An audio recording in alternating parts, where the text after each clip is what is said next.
Hello दोस्तों, आज हम देखेंगे रेलवे आरपीएफ कांस्टेबल में आए हुए क्वेश्चन को। देखिए, जब एक वस्तु को 425 रुपये में बेचा जाता है तो 15% की हानि होती है, तो वस्तु का क्रय मूल्य ज्ञात कीजिए। अब देखिए, 425 में बेचा गया तो 15% हानि हुआ, तो बताइए 85% में इसको क्या किया जाएगा, बेचा जाएगा कि नहीं। लेकिन हमसे पूछ रहा है क्रय मूल्य मतलब 100%। अब बताइए 85 से 425 को काटा जाए तो ये 5 बार में कटेगा, और 5 में अगर 100 का गुणा किया जाए तो ये कितना आएगा, 500 आएगा। ये हमारा क्या हो जाएगा, आंसर हो जाएगा। अब अगला क्वेश्चन देखिए, एलसीएम 153 है और एचसीएफ 17 है। यदि एक संख्या 17 है तो दूसरी संख्या ज्ञात कीजिए। अब देखिए, एलसीएम गुणे एचसीएफ हो गया और बटे एक संख्या, तो हमारा दूसरी संख्या क्या आ जाता है। यहाँ पे देखें तो 17 17 कैंसिल हो जाए तो बचेगा कितना, 153। यही हमारे सवाल का क्या हो जाएगा, आंसर हो जाएगा। अब अगले क्वेश्चन में चला जाए।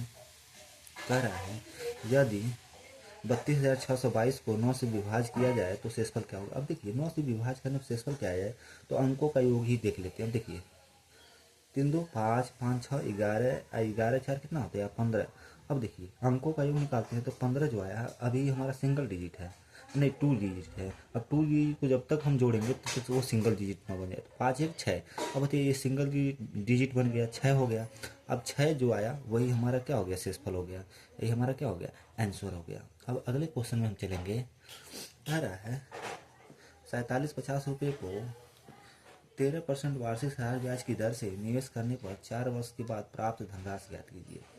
अब बताइए, 4750 जो है, अब 13% के हिसाब से 4 वर्ष का अगर ब्याज देखा जाए तो 13 को 52% तो हमारा ब्याज हो गया। अब बताइए, हमसे 4 वर्ष बाद धनराशि पूछ रहा है, मतलब मिश्र धन पूछ रहा है ना। अब बताइए, 100% में 52 और जोड़ लिया तो 152% हमको निकालना है।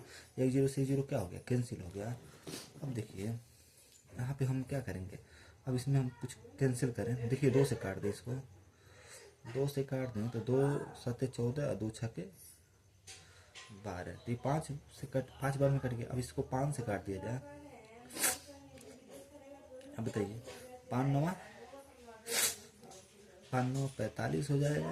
अब बताइए, यहाँ कितना बचेगा, 2 बचेगा, 25 हो गया, 50 25। अब बताइए, 95 और 76 का क्या किया जाए, गुणा कर दिया जाए। अब बताइए, इसको गुणा करना हमारे लिए थोड़ा सा क्या है। अब 95 है और यहाँ पे 76 है, इन दोनों को क्या करना है, गुणा करना है। अब बताइए, 95 जो है इसको 19 गुणे 5 लिख सकते हैं, और इसको 76 को क्या लिख सकते हैं, 2 गुणे 8 लिख सकते हैं, मतलब 2 गुणे 38 लिख सकते हैं। अब बताइए, ये दोनों मिलकर 10 हो गया, ये तो 0 बना लेगा। अब बस इसका खेल देख लीजिए, 9 दूनी 8 8 9 72, यानी 0 के पहले क्या आएगा, 2 आएगा।